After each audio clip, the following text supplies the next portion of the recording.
Okay, y'all, this is a long awaited video.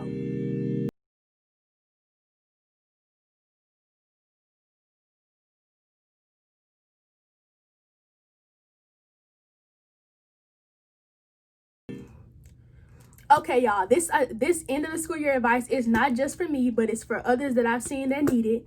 Like, school is coming to an end, we all ready for summer, and we switching our mindsets from work mind to it's time to have fun in summer mind. But we gotta realize we still have, well, at least I still have 2 weeks before school is out. So with them 2 weeks, I'm just having a few things that I start doing to kind of help me bring this school year to an end. And I want to share them with you, and I hope they give you advice. So today, I brought you all 6 tips to succeeding at the end of the school year and not procrastinating or give up. Let's get into the video. Okay, y'all. First tip, time management. Don't spend all your time doing homework. Trust me, I know. Because I'm somebody who is the type who loves to get homework done, who wants to finish it as soon as possible. I don't like homework, but I make sure that I do it. But what I used to do is I used to always spend my time on homework, and I'll be crying, stressing out like I have no life, which even though I still don't have a life, but I had an even worse of no life. And so I just had to start realizing that I need to start taking time for myself and time management, because that's the only way for me to have some life and have some time to myself. And the best thing for that with time management is have time, but also take breaks within those homework times. So yeah, that's just what I did. It helps me, and I'm just glad I had this. I'm sharing that tip with you. Next one, organization. Organization is a big thing when it comes to doing all these assignments, because sadly with this virus pandemic, it causes us to be at home. We're doing online assignments or online classes, and it can become very stressful. Some people might not have the best access to the internet, as well as some people might not be that tech savvy, which is understandable. Trust me, it is. So I just want to do some organization. First thing with organization is make sure you plan out times that you want to do your homework or whatever assignments for school that you may have. Because the important thing with doing that is when you plan, it just it gives you this set out of what you expect to do that day. Now, trust me, for me, every day is different. If I get up, sadly to say, don't judge me, if I get up at 2 o'clock, I'll do homework from 3 to 5. I'll do something like that. I'm saying give yourself that time, because I'm not going to get up every day at 2 o'clock. I'm just saying that depending on what time you get up, eat breakfast or eat lunch or whatever you do, give yourself a certain time to do homework. And that time, it can vary, because like I said, you never know what somebody's doing. You don't know if somebody has to babysit all day. You don't know if somebody has to help out a sick relative who might not have COVID-19. They might just be disabled as a whole, possibly can't walk, feed themselves, or use the restrooms themselves. These are just tips to do that. Because not everybody can get up at 10 in the morning and do homework from 11 to 4 or 11 to 3 o'clock. So I'm just saying organization does help in that fact. And another thing with that is with my organization, I try to still take breaks in those organizational times, because organizational time, it's just very important that you, like I said, to take those breaks, because those breaks are beneficial.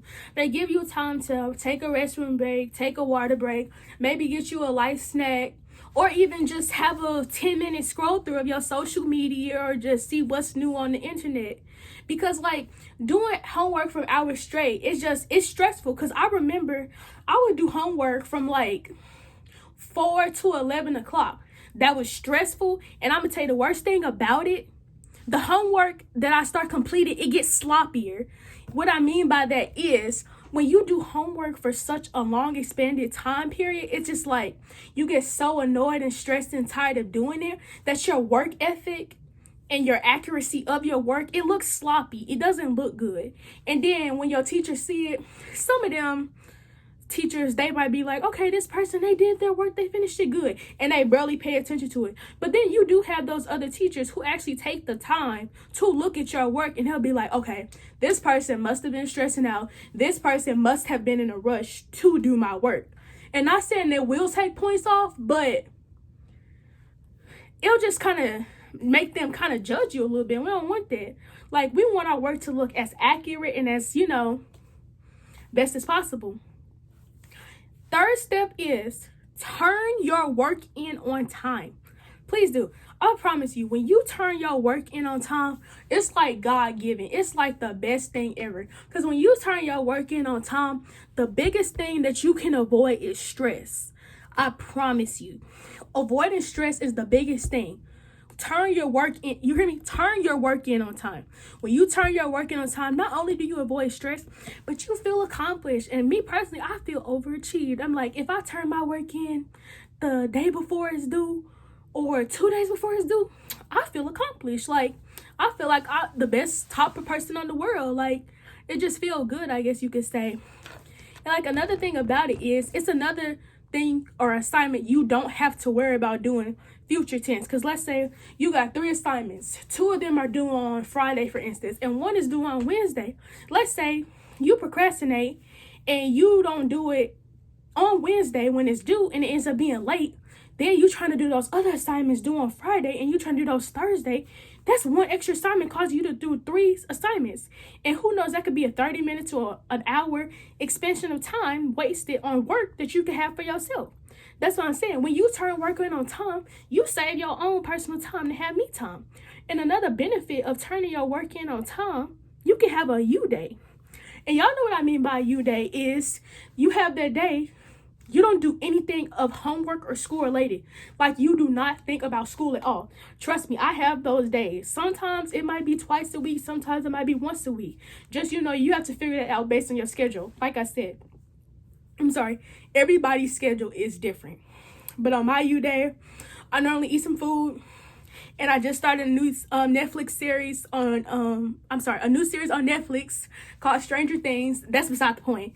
But I'm just saying, I get more time to myself to watch that and enjoy my show. And I don't have to think about school. So, yeah. And then another thing about that is turning work in on time. It avoids you from having to worry about a teacher's late policy. Because every teacher's late policy can be different. You have some teachers, when you turn something in late, they'll be like, okay, great, you finally decided to do my work. And they give you no points. And it just pisses you off. You just like, I done did this doggone teacher's work. They not giving me no points. Yeah, it's late and all. That pisses you off. But the teacher's just like, if you couldn't do my work in on time, then why should I take the time to go into your grade and give you points for it? And trust me, I hate teachers like that. That's why I turn in work on time. And other teachers, you have teachers who give you half points. But the thing with half points is your grade still drops. That's the thing. Like, your grade still decreases. Even though it's points, it's not the full thing. And that causes your grade to decrease. And then you have some teachers, this one to me is kind of like the worst of all.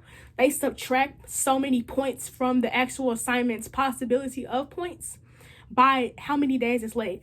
Let's say this assignment is 15 points. Each day that it's late, they subtract 3 points from that. Like, seriously. If you have it 5 days late, that's already no points. So it was no point in you even trying to do the late assignment. That's why it's important to turn it in on time. So you don't even have to worry about that. You know what I'm saying? And then the last one is for turning in homework part. You will hate, I promise you, you will hate when a teacher just blankly denies your work.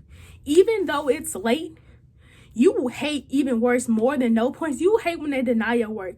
Like, you have some teachers, like, they might not give you points for it, but they'll give you props like, hey, at least you did it, and let you turn it in. You'll hate when you have those teachers who will literally even deny your assignment. Like, literally, once that due time is over, they close the session for you to even submit your work. I promise you, you will hate that. And my 4th tip is, for ending the school year, get extra help and work towards grade goals. And what I mean by get extra help is, I'm not saying necessarily all the way me, but you do have some students who they have this certain class that it's like a class that's continue into a next school year for a different grade. Like, for instance, if you in like a school that has algebra 1, then you go to algebra 2. Algebra 2 is a continuation of algebra 1. So if you struggling in algebra 1, I promise you, you will struggle in algebra 2. So it's important for you, and I know that we can't physically go to the teacher, have a full sit-down conversation, but you do have some access to your teacher, even if it's just through text message, pictures, images, short 2-3 minute videos. I promise you, if you ask your teacher for that, and you have a really good teacher who will advocate and help you, it can make all the difference. I promise you it can. Because if they send you, 2 videos on maybe 2 different topics each that you didn't understand, and they just shorten it down for you, dumbing it down for you, and send it, and you understand it, that's one less topic when algebra 2 that it expands on that you have to be worried about not understanding. So get extra help when you need it. Now, don't get me wrong. Now, them other classes, like, it's no continuation to, I ain't even gonna lie to you. Get it over with. I just not saying don't give up. Get it over with. Do the work and be like, just have it done.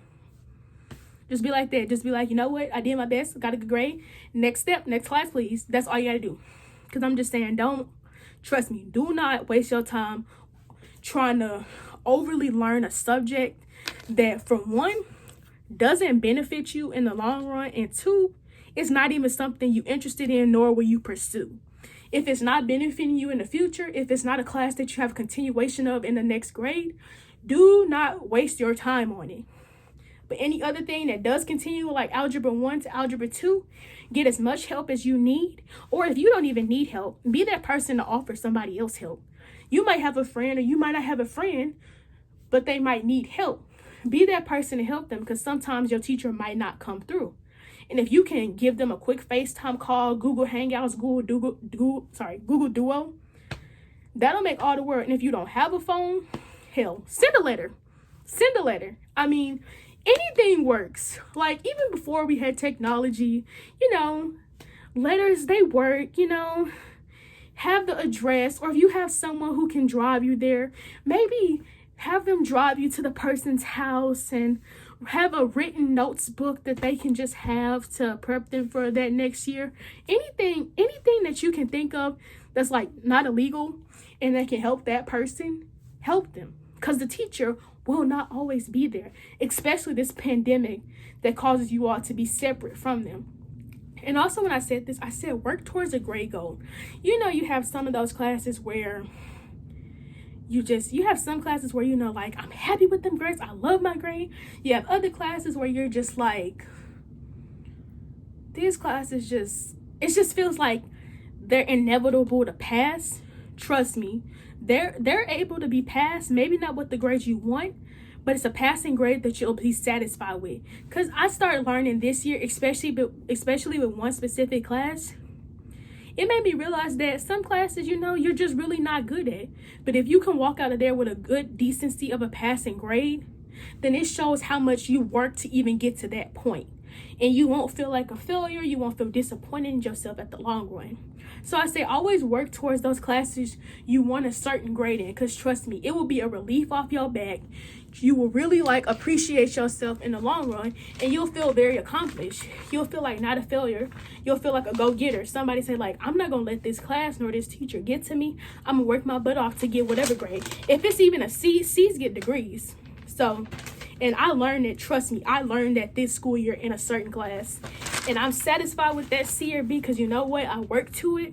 I'll be satisfied with it. And trust me, that certain class, I will not have to worry about in the future. And when I mean future, when I go off to college and all, that's a class pertaining to the field I want to go into. It has no dealings with. So I'm just like, I'm not stressing over that. Fifth tip is listen to non-distractful music. And what I mean by this is, like, when you're doing homework, sometimes the means of silence kind of bores people. Me personally, it used to kind of distract me, but now that I got older, it kind of hypes me up. It kind of makes me somewhat motivated to do the work more. Because when I'm just sitting there quiet, like I used to sit here in my room and do the work, and I promise you, I would just be falling half asleep doing the work, and then that made me just stop doing it for the night and continue the next day. Listen to like soothing music that's like motivational or like inspirational type music. Not like, don't listen to like your spring to summer playlist that hypes you up too much, because you get distracted by that music. Listen to something that's smoothing, that's just some type of noise background to motivate you. And just, yeah, it helps me. It might help some of you, and others it might not help. It's just a tip to, take into consideration. And my last step is call a beneficial friend. And what I mean by call a beneficial friend is call a friend, one of your more serious friends that like you just kind of look up to, or a friend that motivates you to do work, even if it's indirectly, even if just their presence over this face-to-face phone conversation helps you. Call them, tell them like, you're my motivation, you help me want to be better in school, you help me want to motivate myself to do this work and do this work in a timely manner. Call them, because you know what, that'll make the biggest change. Just like one simple phone call or a simple text message from them, or you doing it to them, it just really helps. So it's never too late. And my last 7 tip is, don't give up. I know it's the end of the school year. I know we're all tired of school, teachers included. Don't give up. Trust me, school is a lot, especially as you get older, but never give up. Because when you give up, I promise you, giving up is your biggest weakness. Because when you give up, it just shows that you don't have a purpose in school no more. It just shows, it kind of makes you look like a failure, and you don't want to be a failure. So don't give up. Even if you have the lowest grades in that classroom or in that grade, if they're passing and you tried your very best, and you can walk out of that place and be like, I did my very best, I did all I could do, then that shows somebody who's a strong person. That shows somebody who doesn't give up, who's motivated, who continues on, who doesn't care what anybody else think. And then too, your grades, ain't nobody gonna see your grades but you. You're the only one who's gonna pay close attention to them outside of your parents. And your parents, they'll know when their child has put their all into that school, or just say, you know what, forget it, I give up. So my biggest walkaway is, don't give up, keep trying. School is almost over, I promise you. Do your best. Try out these tips, see if they work. And if you have any more tips, just let me know. Comment them down below, and I can do a part 2 to this and add it to it. But I want to tell you all, I'm sorry I took up all your time. Thank you for watching. I hope y'all like, comment, subscribe to this video. And any video suggestions you have, leave them down below. Moonlight, nigga, why you tripping? Get your Mariah. Shorty look good.